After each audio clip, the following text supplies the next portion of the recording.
அனைவருக்கும் வணக்கம். இன்னைக்கு நான் உங்களுக்கு ஒரு அறிவான கதை சொல்ல போறேன். ஒரு தவளைய தண்ணீர்ல போட்டு கொதிக்க வச்சோம் அப்படின்னா, தண்ணீரோட வெப்பம் அதிகரிக்கும் போது, தவளையும் தன்னோட உடல அந்த வெப்பநிலைக்கு ஏத்த மாதிரி மாத்திக்கிட்டே வருமாம். தண்ணீர் வேகமா கொதிக்க ஆரம்பிக்கும்போது, வெப்பம் தாங்க முடியாம தவளை பாத்திரத்துல இருந்து வெளிய குதிக்க முயற்சி செய்யுமாம். ஆனா, எவ்வளோ முயற்சி பண்ணாலும் தவளையால வெளிய வர முடியாதாம். ஏன்னா, வெப்பத்துக்கு ஏத்த மாதிரி உடம்ப மாத்திக்கிட்டே வந்ததால, அது வலுவிழந்து போயிடுமாம்.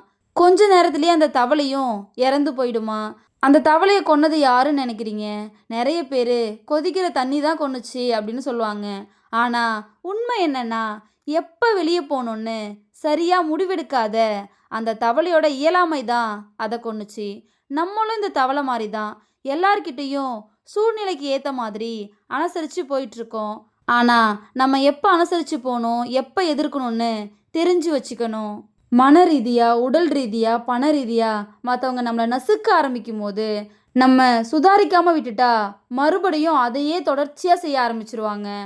உடம்புல வலிமை இருக்கும்போதே, அவங்க கிட்ட இருந்து தப்பிச்சுக்கிறது நல்லது. அததான் இந்த கதை நமக்கு சொல்லுது. இந்த கதை உங்க எல்லாருக்கும் பிடிச்சிருக்கும் நம்புறேன். இன்னொரு அழகான கதையில நாளைக்கு சந்திப்போம். நன்றி.